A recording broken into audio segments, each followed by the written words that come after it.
को लगातार और बार बार बांग्लादेश झूठा करार देता रहा और इसके अलावा प्रधानमंत्री नरेंद्र मोदी की सरकार को लगातार टारगेट करता रहा।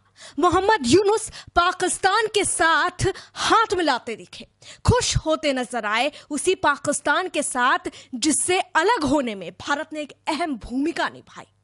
और भारत की बात की जाए तो बांग्लादेश में एक तरीके का प्रोपेगेंडा भी फैलाया जाने लगा। बांग्लादेश वही मुल्क है जब अगस्त 2024 में शेख हसीना के छोड़ जाने के बाद या भाग जाने के बाद वहां मोहम्मद यूनुस की सरकार आई और वहां पे हिंदू और खासतौर पे अल्पसंख्यकों के साथ अत्याचार ने सारी हदें पार कर दी और मोहम्मद यूनुस देखते रह गए। ये वो कहानी है जो 2024 से लेकर अब तक लगातार जारी है और जब भारत ने इस पर आपत्ति जताई और जब भारत ने इसे रोका टोका, मोहम्मद यूनुस को चिताया तो मोहम्मद यूनुस तिलमिलाने लगे। लेकिन अब वो दौर आ गया है जब पाकिस्तान के हमदर्द बांग्लादेश को भारत की जरूरत आन पड़ी है। अब पाकिस्तान के साथी मोहम्मद यूनुस अब भारत के लिए तड़प रहे हैं, लगातार कोशिश में लगे हैं कि किसी भी तरीके से कैसे भी प्रधानमंत्री नरेंद्र मोदी से एक मुलाकात हो जाए। वही मोहम्मद यूनुस जो एक वक्त पर काफी ज्यादा चौड़ में ये अंतर्राष्ट्रीय स्तर पर कहने की कोशिश कर रहे थे कि जो हिंदुओं और अल्पसंख्यकों की खबर है जो पूरे विश्व में फैली है, जिसको लेकर अंतर्राष्ट्रीय कोर्ट में भी ये मामला गया, जहां भारत ने इसे कवर किया, भारत ने आपत्ति जताई, तो मोहम्मद यूनुस ने आंखें दिखाई और कहा कि भारत झूठ फैला रहा है, भारत ही प्रोपेगेंडा कर रहा है। लेकिन फिर भी भारत ने बड़ी समझदारी के साथ एक रिश्ता कायम रखा, लेकिन यह भी स्पष्ट कर दिया कि भारत दुश्मन देशों के सामने हमेशा डटकर खड़ा है। बहरहाल जो मौजूदा खबर है वो ये है कि बांग्लादेश कोशिश में लगा है कि किसी भी तरीके से भारत के साथ उसकी मुलाकात हो, एक औपचारिक बातचीत हो, जिसमें मोहम्मद यूनुस की सरकार लगातार कोशिश कर रही है। लेकिन इस बीच भारत का रुख स्पष्ट है, जिसे यूं कह सकते हैं कि भारत जरा भी उनको भाव नहीं दे रहा है। दरअसल प्रधानमंत्री नरेंद्र मोदी और बांग्लादेश के अंतरिम सरकार के मुखिया मोहम्मद यूनुस 3-4 अप्रैल को थाईलैंड में होने वाले बिम्स्टेक शिखर सम्मेलन में हिस्सा लेने वाले हैं, जिसके बाद बांग्लादेश को एक नई उम्मीद जगी है और ये ऐसा मोहम्मद यूनुस की जो सरकार है वो उम्मीद जता रही है कि किसी भी तरीके से प्रधानमंत्री मोदी के साथ एक कुशल बातचीत हो।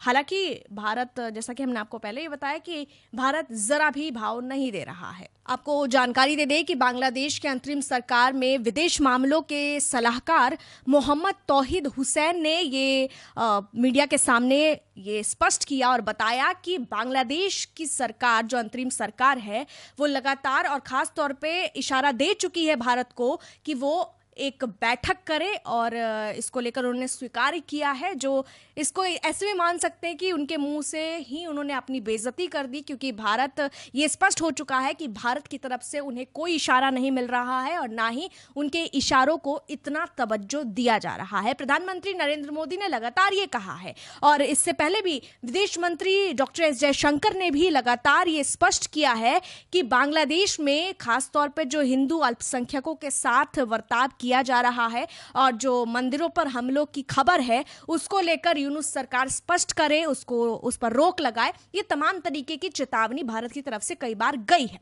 ऐसे में एक और स्पष्ट बात हम आपको ये भी बता दें कि कुछ दिन पहले भी 2024 के दिसंबर में भारत के विदेश सलाहकार बांग्लादेश से बातचीत कर चुके हैं। विदेश सचिव की ढाका यात्रा और फरवरी 2025 में ओमान में विदेश मंत्री एस जयशंकर की बांग्लादेशी विदेश मंत्री मोहम्मद हुसैन से मुलाकात इसका उदाहरण है कि भारत ने बांग्लादेश के साथ संवाद की निरंतरता को बनाए रखा है।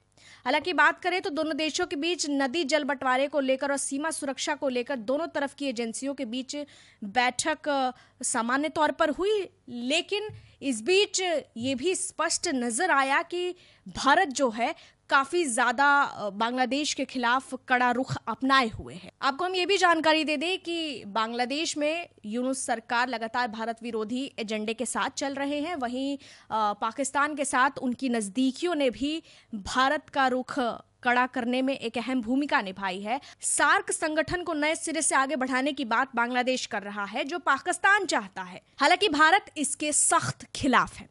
ऐसे में फिलहाल जो मौजूदा स्थिति नजर आ रही है वो यही है कि बांग्लादेश के अंतरिम सरकार के मुखिया जो कभी चौड़ में भारत को आंखें दिखाने की कोशिश कर रहे थे, जो लगातार भारत के खिलाफ बोलते नजर आ रहे थे, आज वो गिड़गिड़ाते नजर आ रहे हैं। और कहीं ना कहीं उनकी सरकार कोशिश कर रही है कि प्रधानमंत्री नरेंद्र मोदी से कम कुछ समय मिल जाए और उनसे मुलाकात हो सके। बहरहाल प्रधानमंत्री नरेंद्र मोदी इस पर क्या फैसला करते, अब तक सिर्फ ये है कि भारत इस पर कोई भी तवज्जो नहीं दे रहा है, लेकिन आने वाले समय में देखना होगा। 3-4 अप्रैल को जो समिट होने वाला है थाईलैंड में, वो भी देखना काफी दिलचस्प होगा। लेकिन इस पर आप क्या कहेंगे, इस पर आपकी क्या राय है? इसके अलावा भारत के रुख पर आप क्या सोचते हैं, कमेंट में जरूर लिखें। फिलहाल के लिए इतना ही। देखते रहिए HCN न्यूज़। धन्यवाद।